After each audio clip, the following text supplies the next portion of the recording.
Hi everyone, I am Mona. I am an interdisciplinary artist, creative strategist, and recently I started up my own creative profiling and artistic coaching. So many things at once, but in this video I want to speak with you about the creative process and about what I figured out,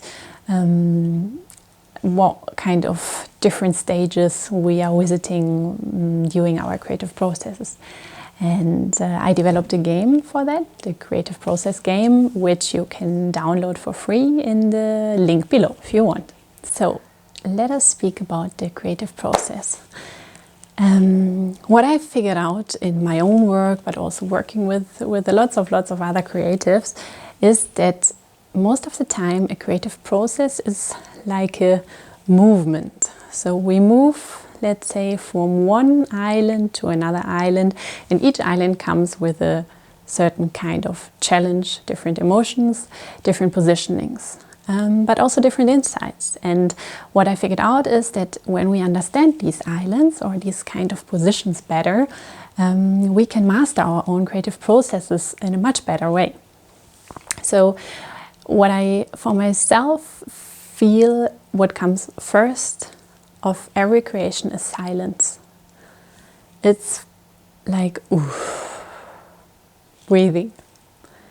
So from a place of silence, you observe, you feel, you somehow suck things in, like you see, and you take a shower, maybe, or a walk to the forest. And from all of a sudden there's like this light bulb popping up behind you with this feeling of, this is a really awesome idea I just got. And it's a feeling you also can feel in your body. I always feel it here in the center of my body. And I also can feel it in my arms. So like this idea is moving through you and you feel, okay, I need to do something with this energy. I need to start to read more. I need to do more research. And you take in the position of a researcher, basically. You start combining the things you read, you see, you observe. And yeah, you do it in a playful way, in a playful manner. And from that position, you enter the island of creativity. On the island of creativity, everything is basically allowed. So you play, there are not really a lot of rules.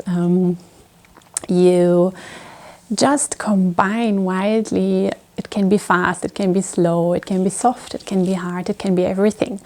And out of all of these playful actions, you go into the mode of creation. Like while you're trying out, while you are, let's say, using the intelligence of your hands, you create a certain matter. You create a matter which is a carrier of a certain vibration, of emotion, let's say. And if you put something out there in front of you, and from one of a sudden it becomes something you really can look at too, it becomes tangible, it has a certain weight, you have the possibility to step back and to become your own critique. This is the moment where we quite often are confronted with the feeling of, this is shit. I don't know, I think everybody knows that you have done something, you came from an awesome idea, but then you went through like, creation, play, la la la, and then you have something in front of you and you say like, okay, somehow that didn't work out how I wanted it to work out. So you have this is shit.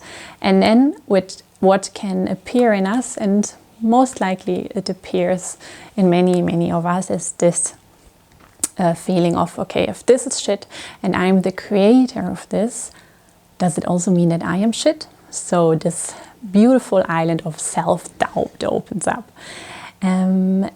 And here it's really important to understand it just as such. It's a certain period of time and you need to get over it and move on. And this you can handle when you understand that you become your own critique and that you enter the island of correction. Because the moment an artist takes distance to its work and sits into its seat or sofa or whatever, it's the moment when you become your own critique. And you become your own critique, but you become also your own consultant if you don't get stuck in your critical mind. Because as your own consultant, you can see all the possibilities, like all the kind of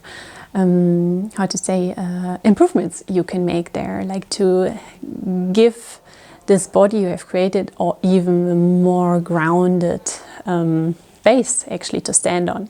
So after this correction phase, after you have been your own consultant, it's important to take the body and to put it into a space of presentation. And this is a really important point. This is also what I see with many creators. You keep it a bit for yourself, but it's important to bring it out because it needs to go back into the silent again, to the silent where others can observe, where others can look towards it, and where it can breathe, where it just can be. So let's close the loop. What did we say? So it's silence, it's creativity, it's action, and it's correction. Each of these islands are important to visit. And sometimes we love to stay, for example, in the island of creativity. But we also can get lost there. So it's important to move on, to bring something out. And it's important when you have brought up something, not to throw everything into the bin and stop working on it, but to take a step backwards and to look towards it and to become your critique. Take responsibility for your own creative process and do your corrections and then bring it back into silence. Yeah, this is actually the process I figured out, which works for many, many people so far.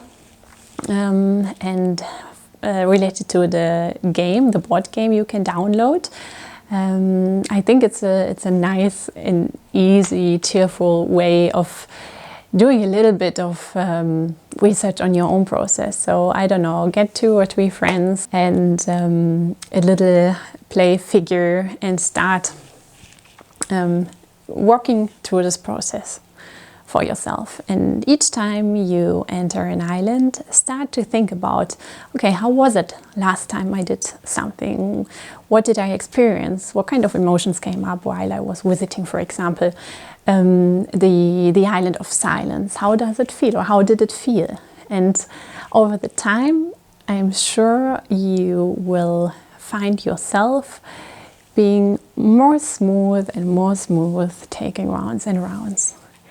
Thank you for listening.